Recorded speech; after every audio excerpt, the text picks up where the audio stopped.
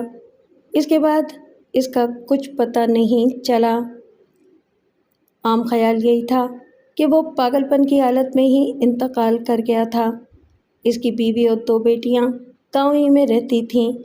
عجیب بات یہ تھی کہ بڑی بیٹی جس کا نام شکیلہ تھا وہ مرحوم آفتاب کی بیوی تھی اور چھوٹی بیٹی جس کا نام سعیدہ تھا عزیز کی بیوی تھی۔ لوگ آفتاب اور عزیز کی پراسرار موت کا تعلق ایک پرانے واقعے سے جوڑ رہے تھے۔ اتنی بات معلوم ہونے کے بعد مجھے بھی یہی محسوس ہوا کہ ان اموات کا تعلق شیخ ہدایت اللہ کی روپوشی یا اس کے بیٹوں کے قتل سے تھا۔ بس میں نے اس معاملے کی تفتیش شروع کر دی۔ میں شیخ ہدایت اللہ کے پرانے دوستوں سے ملا جنہوں نے مجھے کافی معلومات فراہم کی۔ میں شیخ کرامت اور شیخ محبوب علی سے بھی ملا، مگر انہوں نے اس معاملے پر بات کرنا پسند نہیں کیا۔ شیخ ہدایت اللہ کی بیوی کا نام منصور بی بی تھا۔ مجھے پتہ چلا کہ وہ 2 کمروں کے ایک کچے مکان میں رہتی تھی اور نہایت قسم پرسی کی زندگی گزار رہی تھی۔ میں اس کے گھر پہنچ گیا۔ وہ 55-56 سال کی پڑھی لکھی اور جہاندیدہ عورت تھی۔ اس کے گھر میں 2-3 چارپائیوں اور ضرورت کی چند چیزوں کے سوا کچھ نہیں تھا۔ اس کے چہرے پر دکھوں کی لکیروں کے ساتھ مجھے صبر اور استقامت کی لکیریں بھی دکھائی دیں۔ اس نے مجھے موڑے پر بٹھایا اور چند رسمی کلمات کے بعد میرے لیے لسی لے آئی۔ جب میں نے لسی کا پہلا گھونٹ لیا تو پتہ چلا کہ وہ نمکین لسی تھی۔ ملک صاحب، معاف کرنا، میرے پاس شکر ختم ہو گئی تھی، اس لیے میں نمک ڈال لائی ہوں، اس نے میرے تاثرات دیکھ کر کہا۔ کوئی بات نہیں، میں نے کہا، نمک کا اپنا ذائقہ ہوتا ہے اور میرا خیال ہے کہ نمک کی شکر سے زیادہ اہمیت ہے۔ کسی نے کبھی شکر حرام نہیں کہا، نمک حرامی کہا جاتا ہے۔ سنا ہے آپ نے میرے آدمی کے بارے میں پوچھ گچھ کی ہے اور پوچھ گچھ کرتے پھر رہے ہیں، اس نے کہا۔ کیا آپ کو اس کی کوئی خبر ملی ہے؟ کچھ افواہیں سننے میں آ رہی ہیں۔ آپ کا گھر اور رہن سہن دیکھ کر مجھے افسوس ہو رہا ہے۔ آپ کے دونوں دیور تو حویلیوں میں رہتے ہیں اور آپ کی دونوں بیٹیاں ان کی بہویں ہیں۔ اتنی بڑی جائیداد میں آپ کے آدمی کا کوئی حصہ نہیں تھا؟ اس نے ایک آنکھ کھینچتے ہوئے کہا، یہ ساری تباہی اسی جائیداد کی وجہ سے ہے۔ مرد ختم ہو گئے، بیٹیوں کو دیوروں نے زبردستی اپنے گھروں کی نوکرانیاں بنا لیا۔ اس کے بعد کون سی جائیداد اور کس کی جائیداد؟ آپ کی بیٹیوں کی شادیاں رضامندی سے نہیں ہوئی تھی؟ ملک صاحب، جہاں جائیداد کا معاملہ ہو وہاں رضامندی کوئی نہیں دیکھتا۔ دیوروں کو یہ خطرہ تھا کہ اگر میں نے بیٹیوں کی شادیاں کہیں اور کر دیں تو جائیداد کا حصہ دینا پڑ جائے گا۔ جب تک میری بیٹیاں چھوٹی تھیں تو مجھے بھی حویلی میں رہنے کی اجازت تھی، لیکن جب انہوں نے بیٹیوں کو اپنی بہویں بنا لیا تو مجھے دھکا دے دیا۔ اس کی آواز بھرا گئی۔ رب جس حال میں رکھے، آدمی کو خوش رہنا چاہیے۔ دنیا کا کوئی کام اس کی مرضی کے بغیر نہیں ہوتا۔ آپ کی بیٹیوں کی شادیاں کب ہوئی ہیں؟ ابھی 1 سال بھی نہیں ہوا۔ کوئی بچہ وغیرہ؟ ابھی کوئی بچہ وغیرہ نہیں ہوا اور اب کوئی امید بھی نہیں۔ آفتاب اور عزیز کی موت کے بارے میں آپ کا کیا خیال ہے؟ میں کیا کہہ سکتی ہوں جی، رب کو یہی منظور تھا۔ میرے سوالات کے جواب میں اس نے جو کہانی سنائی وہ بہت افسوسناک تھی۔ اس کا کچھ حصہ میں دوسرے لوگوں کی زبانی بھی سن چکا تھا۔ کہانی بہت لمبی چوڑی تھی اور اس کا کچھ حصہ مجھے یاد بھی نہیں رہا۔ میں اسے مختصر کر کے آپ کے سامنے پیش کرتا ہوں۔ اس بات پر تقریباً سب لوگ متفق تھے کہ شیخ ہدایت اللہ با اخلاق اور شریف آدمی تھا۔ کسی نے اس کو غصے میں آپے سے باہر ہوتے نہیں دیکھا تھا۔ وہ بڑی سے بڑی بات تحمل سے سنتا تھا اور ہمیشہ اپنا لہجہ دھیما رکھتا تھا۔ باپ کی وفات کے بعد اس نے جائیداد کی تقسیم کی بات نہیں کی اور جذبہ خیر سگالی کے طور پر زمینوں کا سارا انتظام چھوٹے بھائیوں کے سپرد کر دیا اور خود جائیداد وغیرہ کی نگرانی کا کام سنبھال لیا۔ اس کی خواہش تھی کہ جس طرح باپ کی زندگی میں سب بہن بھائی مل جل کر رہتے تھے اسی طرح رہتے رہیں۔ باپ کی زندگی میں 2 بھائیوں اور 1 بہن کی شادی ہو چکی تھی۔ چھوٹے بھائی محبوب علی اور چھوٹی بہن حبیبہ کی شادی نہیں ہوئی تھی۔ باپ کی وفات کے 2 سال بعد حبیبہ کی شادی کی تاریخ مقرر کر دی گئی۔ بڑی بہن کا نام ساجدہ تھا۔ باپ نے شادی سے پہلے 5 مربع زمین اس کے نام لگا دی تھی۔ ہدایت اللہ نے سوچا کہ چھوٹی بہن کو بھی 5 مربع زمین ملنی چاہیے۔ اس نے دونوں بھائیوں کے سامنے اپنی اس خواہش کا اظہار کیا۔ اس کا خیال تھا کہ چھوٹے بھائی اس کو باپ کے مقام پر سمجھتے ہوئے اس کے فیصلے پر کوئی اعتراض نہیں کریں گے، مگر اس کا یہ خیال غلط نکلا۔ دونوں بھائی اس معاملے میں حیل و حجت کرنے لگے۔ کرامت نے کہا، اتنی جلدی کی کیا ضرورت ہے؟ ابھی کون سا جائیداد کا فیصلہ ہو گیا ہے؟ فیصلہ تو کرنا ہی پڑے گا، ہدایت اللہ نے کہا۔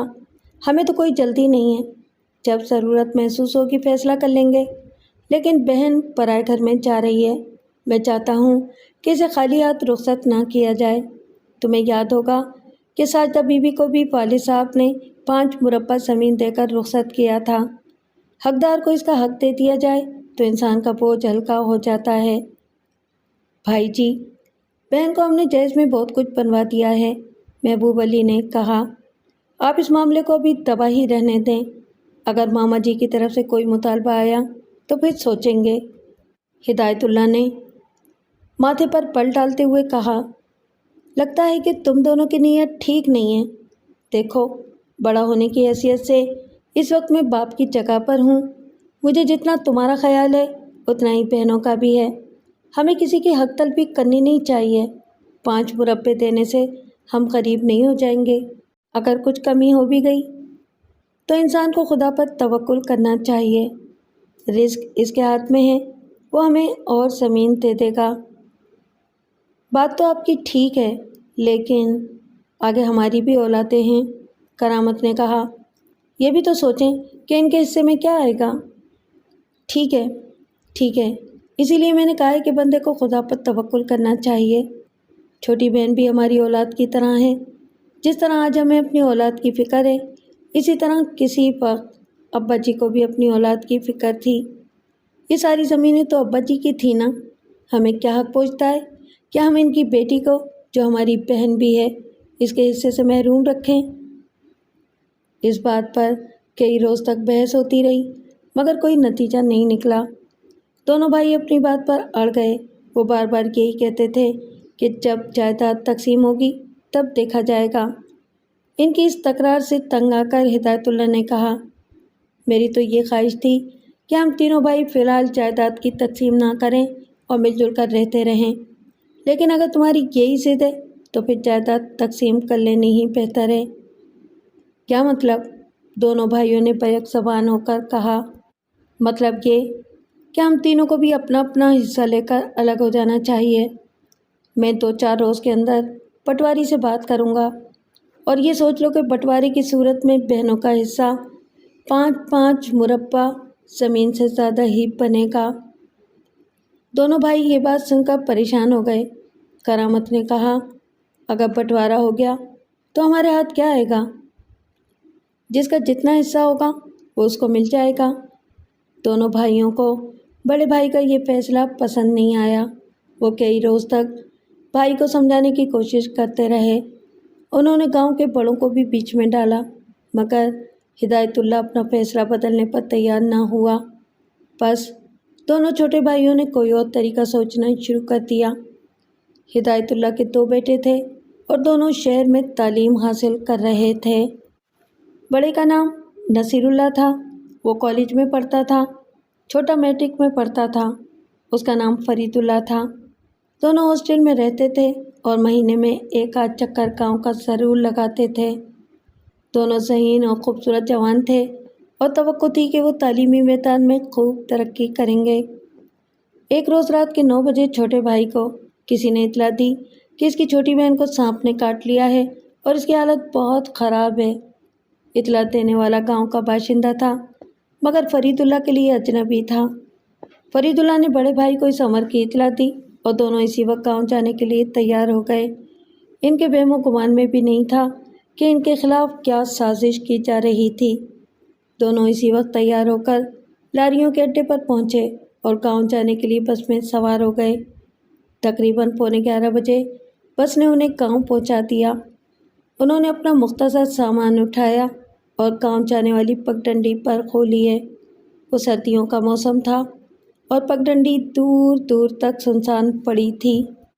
جب دونوں قبرستان کے پاس پہنچے تو جھاڑیوں میں چھپے ہوئے نصف درجن آدمیوں نے ان پر لاٹھیوں سے حملہ کر دیا اور اس وقت تک لاٹھیاں برساتے رہے جب تک کہ انہیں ان کی موت کا یقین نہیں ہو گیا۔ دونوں لڑکوں کی لاشیں ساری رات سنسان پگڈنڈی پر پڑی رہیں۔ الگ صبح ایک راہگیر نے لاشیں دیکھیں اور گاؤں میں اطلاع دی۔ اس کے ساتھ ہی پورے گاؤں میں کوہرام مچ گیا۔ ہدایت اللہ نے جوان بیٹوں کی لاشیں دیکھیں تو اس پر سکتہ طاری ہو گیا۔ لوگ کہتے ہیں کہ وہ بالکل چپ ہی ہو گیا اور تعزیت کرنے والوں سے کہتا، اللہ کی امانت تھی، اللہ نے واپس لے لی۔ کئی روز تک اس کی یہی حالت رہی۔ کسی نے اس کی آنکھ سے آنسو کا ایک قطرہ تک ٹپکتے نہیں دیکھا تھا۔ لیکن جوان بیٹوں کی موت کا صدمہ معمولی نہیں ہوتا۔ یہ ایسا صدمہ ہے جو ساری زندگی انسان کا پیچھا نہیں چھوڑتا۔ دن کی تنہائی ہو یا رات کا تاریکیاں، انسان مرنے والوں کو یاد کر کے اندر ہی اندر کھلتا رہتا ہے۔ ہدایت علی کے لیے بھی یہ دوہرا صدمہ تھا، کیونکہ قرائن سے یہ ظاہر ہوتا تھا کہ فرید اللہ اور نصیر اللہ کو اس کے بھائیوں نے جائیداد کی وجہ سے قتل کرایا تھا۔ یہ واردات میری آمد سے قبل کی تھی۔ لوگوں کا کہنا تھا کہ پولیس نے اس سلسلے میں کوئی خاص کارروائی نہیں کی تھی۔ اس کی وجہ یہ بھی تھی کہ ہدایت اللہ نے مجرموں کی گرفتاری کے سلسلے میں کوئی دلچسپی نہیں لی تھی، نہ ہی اس نے کسی پر الزام لگایا تھا۔ لہٰذا پولیس نے قتل کی اس واردات کو نامعلوم رہزنوں کے کھاتے میں ڈال کر داخل دفتر کر دیا۔ کہتے ہیں کہ 15-20 دن کے بعد ہدایت اللہ اس ناقابل برداشت صدمے کی وجہ سے پاگل ہو گیا۔ وہ دن کے وقت گاؤں کی گلیوں میں آوارہ پھرتا رہتا اور رات کے وقت قبرستان کی طرف نکل جاتا۔ بھائیوں نے اس کا علاج کرانے کی کوشش نہیں کی۔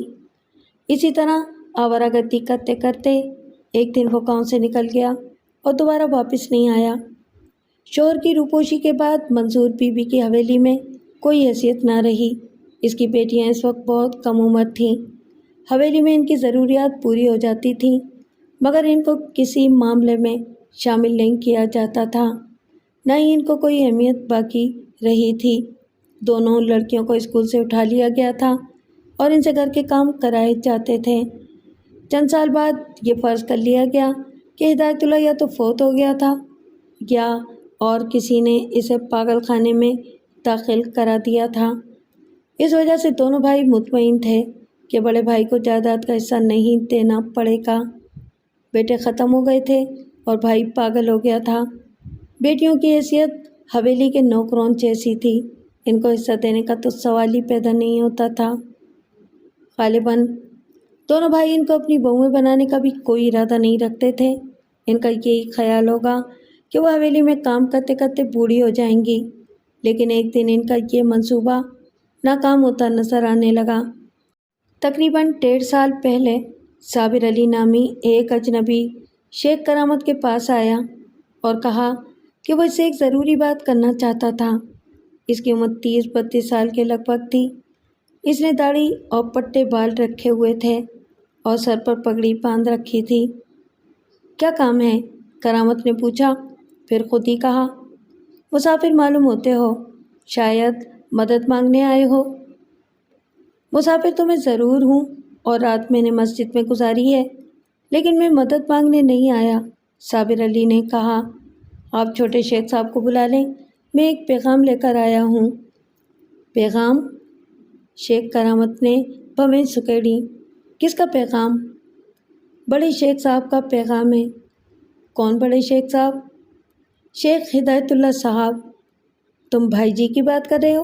وہ زندہ ہیں؟ جی، اللہ کے فضل و کرم سے زندہ ہیں۔ شیخ کرامت کی سن کر پریشان ہو گیا۔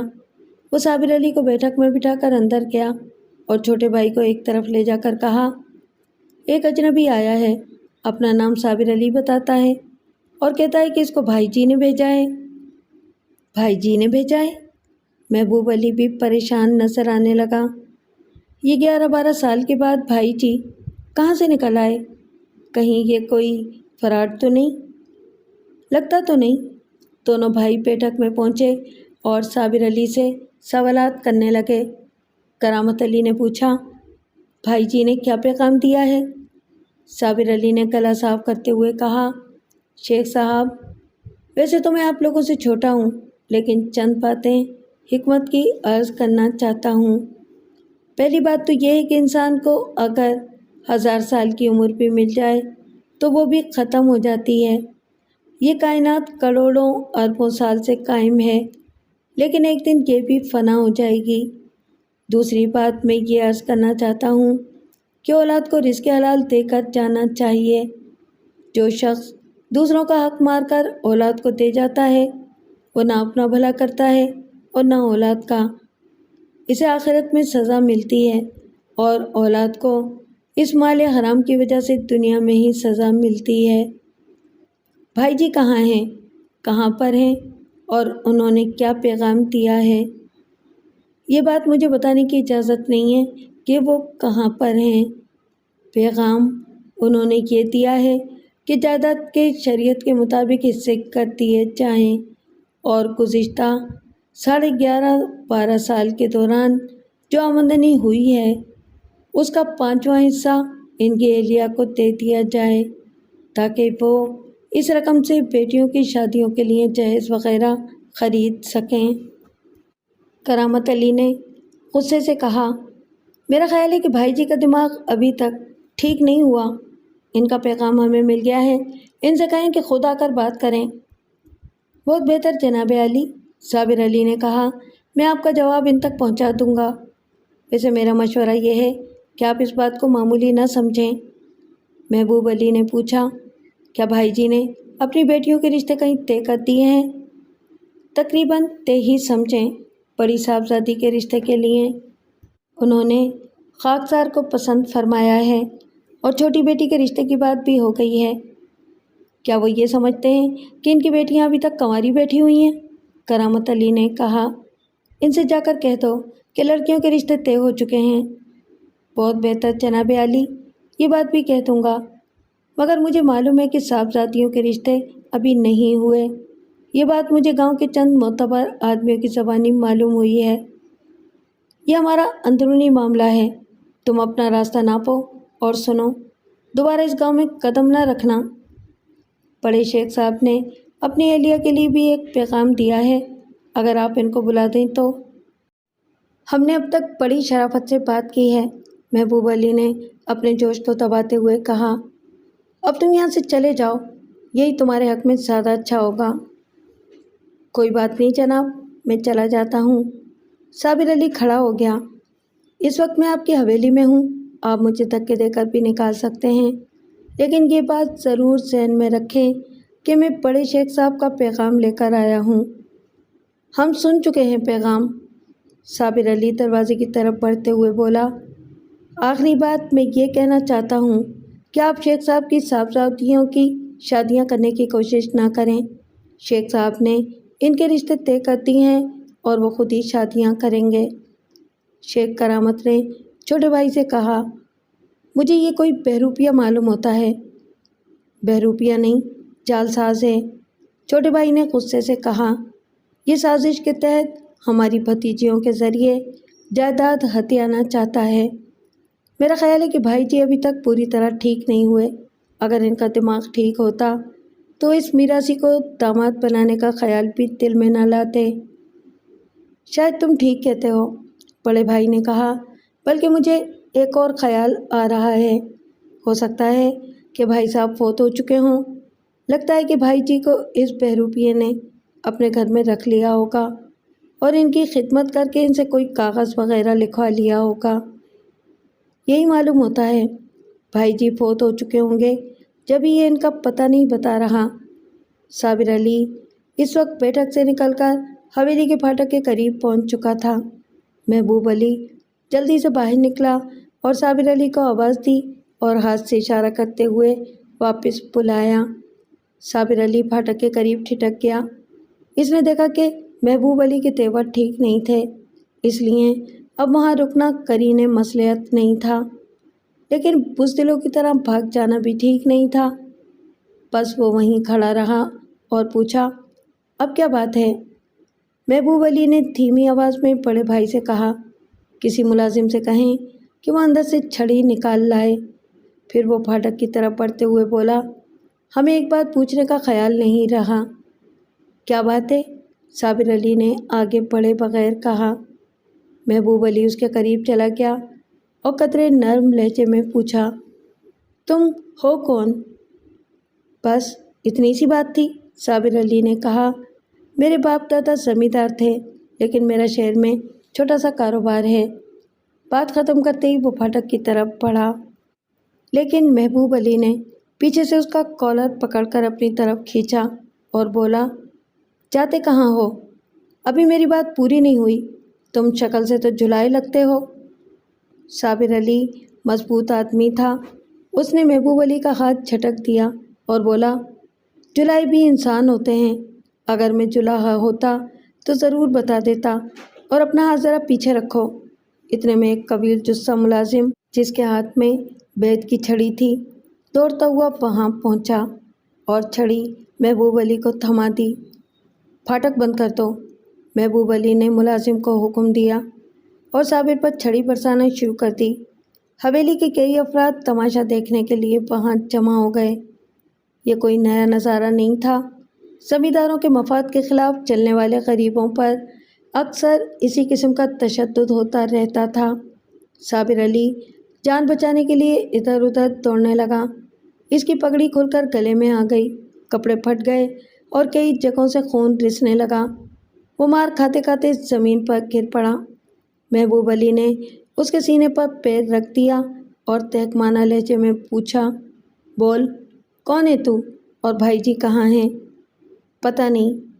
محبوب علی نے دوبارہ چھڑی برسانا شروع کر دی، بولا، جلدی بتا، نہیں تو مارتے مارتے ختم کر دوں گا۔ واہ مولا، صابر علی نے درد سے کراتے ہوئے خود کلامی کی، تیری شان بھی عجیب ہے، ایک بھائی کو درویش اور دوسرے کو شیطان بنا دیا۔ کیا کہہ رہے ہو؟ اونچی آواز سے بولو۔ محبوب علی نے کہا، بھائی جی کہاں ہیں؟ اب تو آپ مجھے مار ہی دیں تو اچھا ہے، صابر نے کہا، میں کسی بات کا جواب نہیں دوں گا۔ محبوب علی نے ایک بار پھر چھڑی لہرائی، مگر بڑے بھائی نے اس کا ہاتھ پکڑ لیا۔ بس اتنا ہی کافی ہے، اس نے کہا، مجھے امید ہے کہ یہ دوبارہ ادھر کا رخ نہیں کرے گا۔ محبوب علی نے زمین پر پڑے ہوئے صابر کو ٹھوکر ماری اور بڑبڑاتا ہوا پیچھے ہٹ گیا۔ صابر علی اٹھا اور اپنی پگڑی سر پر باندھتا ہوا پھاٹک سے باہر نکل گیا۔ وہ چلتے وقت لڑکھڑا رہا تھا اور اس کے منہ سے کراہنے کی آواز بھی نکل رہی تھی۔ دونوں بھائیوں کو اس کی باتوں نے پریشان کر دیا تھا، ان پر بے یقینی کی کیفیت طاری ہو گئی تھی۔ وہ خود کو یہ یقین دلانے کی کوشش کرتے رہے کہ ان کا بڑا بھائی مر کھپ چکا تھا اور صابر علی کوئی جعل ساز تھا جو موقع سے فائدہ اٹھانے کے لیے ان کے پاس آیا تھا۔ لیکن جب خطرے کا اشارہ مل چکا ہو تو سمجھدار آدمی فقط طفل تسلیوں پر راضی نہیں ہوا کرتا، وہ اپنی حفاظت کے لیے کوئی نہ کوئی پیش بندی ضرور کر لیتا ہے۔ ایک دن شیخ کرامت نے چھوٹے بھائی سے کہا، رات کو میں نے ایک ڈراؤنا خواب دیکھا ہے، ہمیں کوئی انتظام کر لینا چاہیے، ایسا نہ ہو کہ ہم غفلت میں مارے جائیں۔ کون سا انتظام؟ شیخ محبوب نے پوچھا۔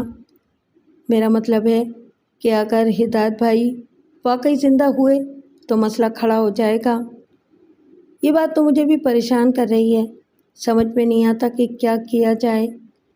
اگر بھائی جی زندہ ہوئے اور واپس آ گئے تو مجھے یقین ہے کہ سب سے پہلے وہ شکیلہ اور سعیدہ کی شادیاں کریں گے، اور دامادوں کے آنے کے بعد ان کی طاقت میں اضافہ ہو جائے گا۔ اس کے بعد وہ ایک بار پھر جائیداد کے بٹوارے کا مطالبہ کریں گے۔ پھر کیا کرنا چاہیے؟ میری سمجھ میں تو ایک ہی بات آتی ہے، دامادوں کا راستہ بند ہو جانا چاہیے۔ وہ کیسے؟ اپنے بیٹے کس دن کام آئیں گے؟ شکیلہ کو میں بہو بنا لیتا ہوں اور سعیدہ تمہاری بہو بن سکتی ہے، لیکن ان کی عمریں ہمارے بیٹوں سے زیادہ ہیں اور لڑکے ان کو پسند بھی نہیں کرتے۔ مجبوری میں کانی، گنجی اور لولی رنگی بھی قبول کرنی پڑتی ہے۔ ایک تو جائیداد کا مسئلہ حل ہو جائے گا اور دوسرے گھر میں مستقل 2 نوکرانیاں آ جائیں گی۔ جہاں تک لڑکوں کی پسند کا معاملہ ہے تو ان کو راضی کرنا ہمارا کام ہے۔ میری بات سمجھ رہے ہو نا؟ بات تو میں سمجھ گیا ہوں، لیکن اچھی طرح سوچ لیں، لڑکوں کے علاوہ بھرجائی کو بھی راضی کرنا پڑے گا۔ بھرجائی کی تم فکر نہیں کرو، وہ ہماری مرضی کے خلاف نہیں چل سکتی،